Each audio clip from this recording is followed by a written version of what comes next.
Chapter 49. Putting Miss Havisham's note in my pocket, that it might serve as my credentials for so soon reappearing at Satis House. In case her waywardness should lead her to express any surprise at seeing me, I went down again by the coach next day. But I alighted at the halfway house and breakfasted there and walked the rest of the distance, for I sought to get into the town quietly, by the unfrequented ways, and to leave it in the same manner.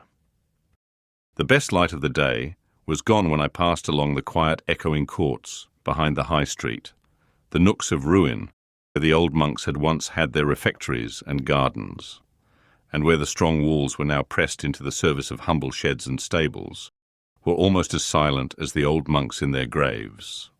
The cathedral chimes had at once a sadder and a more remote sound to me, as I hurried on avoiding observation, than they had ever had before.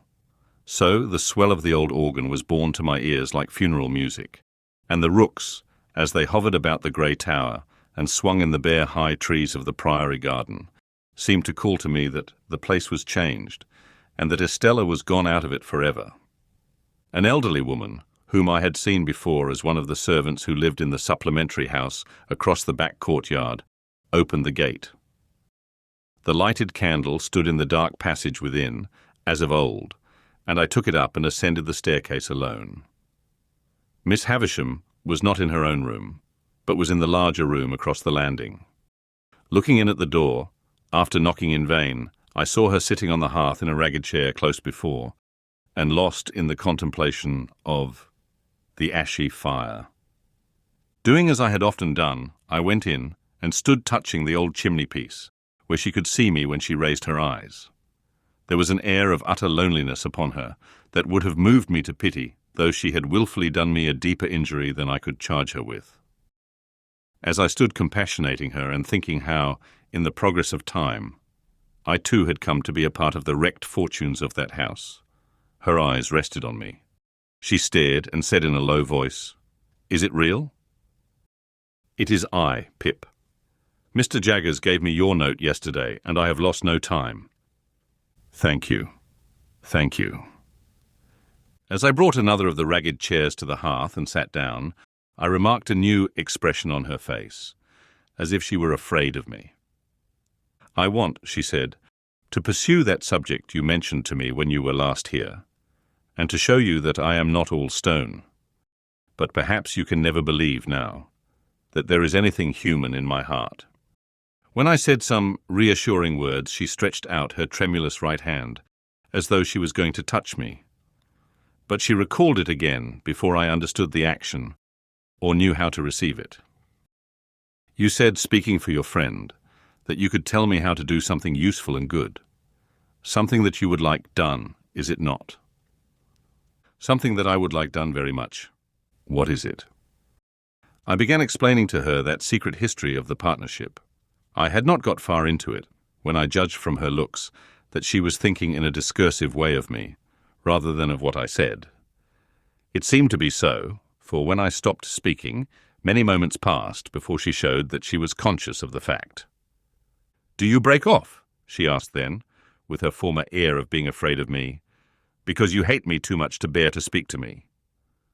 "No, no," I answered. "How can you think so, Miss Havisham?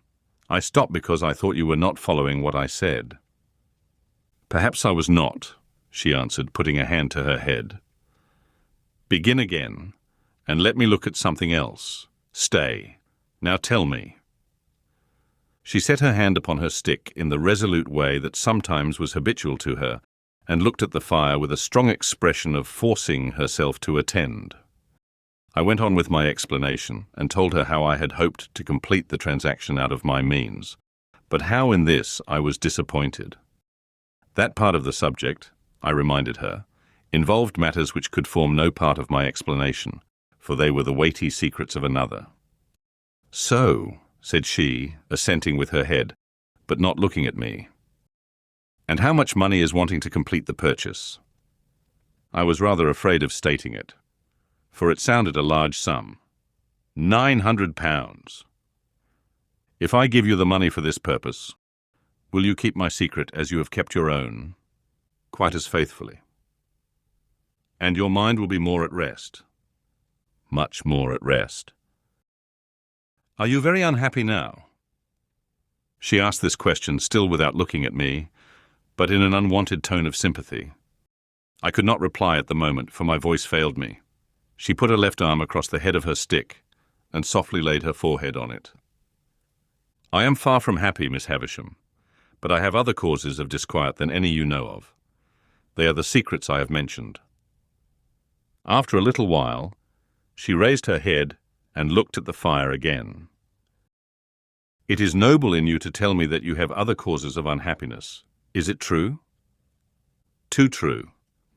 "Can I only serve you, Pip, by serving your friend? Regarding that as done, is there nothing I can do for you yourself?" "Nothing." "I thank you for the question. I thank you even more for the tone of the question. But there is nothing." She presently rose from her seat and looked about the blighted room for the means of writing. There were none there, and she took from her pocket a yellow set of ivory tablets, mounted in tarnished gold, and wrote upon them with a pencil in a case of tarnished gold that hung from her neck. "You are still on friendly terms with Mr. Jaggers?"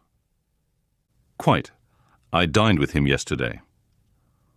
"This is an authority to him to pay you that money, to lay out at your irresponsible discretion for your friend. I keep no money here, but if you would rather Mr. Jaggers knew nothing of the matter, I will send it to you." "Thank you, Miss Havisham. I have not the least objection to receiving it from him." She read me what she had written, and it was direct and clear, and evidently intended to absolve me from any suspicion of profiting by the receipt of the money. I took the tablets from her hand, and it trembled again, and it trembled more, as she took off the chain to which the pencil was attached, and put it in mine. All this she did without looking at me. "My name is on the first leaf. If you can ever write under my name, I forgive her. Though ever so long after my broken heart is dust, pray do it." "Oh, Miss Havisham," said I can do it now. There have been sore mistakes, and my life has been a blind and thankless one, and I want forgiveness and direction far too much to be bitter with you."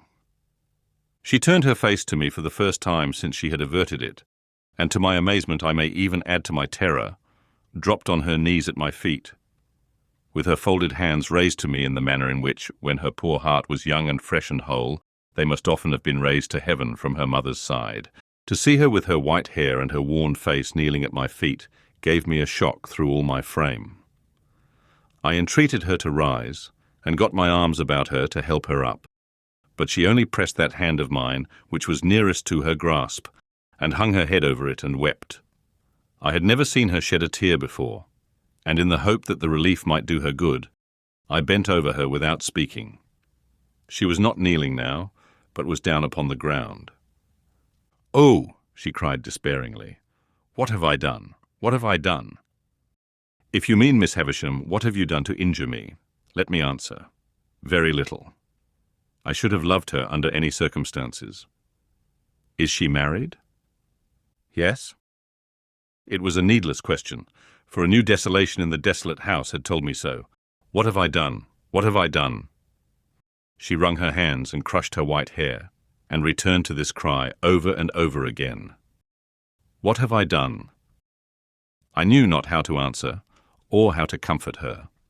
That she had done a grievous thing in taking an impressionable child to mould into the form that her wild resentment, spurned affection, and wounded pride found vengeance in, I knew full well. But that, in shutting out the light of day, she had shut out infinitely more. That in seclusion, she had secluded herself from 1,000 natural and healing influences. That her mind, brooding solitary, had grown diseased, as all minds do and must and will that reverse the appointed order of their Maker, I knew equally well. And could I look upon her without compassion, seeing her punishment in the ruin she was, in her profound unfitness for this earth on which she was placed, in the vanity of sorrow which had become a master mania, like the vanity of penitence, the vanity of remorse, the vanity of unworthiness, and other monstrous vanities that have been curses in this world. Until you spoke to her the other day, and until I saw in you a looking-glass that showed me what I once felt myself, I did not know what I had done. What have I done? What have I done? And so again, 20, 50 times over, what had she done? Miss Havisham, I said, when her cry had died away, you may dismiss me from your mind and conscience. But Estella is a different case, and if you can ever undo any scrap of what you have done amiss in keeping a part of her right nature away from her, it will be better to do that than to bemoan the past through 100 years. Yes, yes, I know it. But Pip, my dear, there was an earnest womanly compassion for me in her new affection. My dear, believe this, when she first came to me, I meant to save her from misery like my own. At first I meant no more. Well, well, said I hope so. But as she grew and promised to be very beautiful, I gradually did worse, and with my praises, and with my jewels, and with my teachings, and with this figure of myself always before her, a warning to back and point my lessons, I stole her heart away and put ice in its place. Better, I could not help saying, to have left her a natural heart, even to be bruised or broken. With that, Miss Havisham looked distractedly at me for a while, and then burst out again. What had she done? If you knew all my story, she pleaded, you would have some compassion for me and a better understanding of me. Miss Havisham, I answered as delicately as I could, I believe I may say that I do know your story, and have known it ever since I first left this neighborhood. It has inspired me with great commiseration, and I hope I understand it and its influences. Does what has passed between us give me any excuse for asking you a question relative to Estella, not as she is, but as she was, when she first came here? She was seated on the ground with her arms on the ragged chair, and her head leaning on them.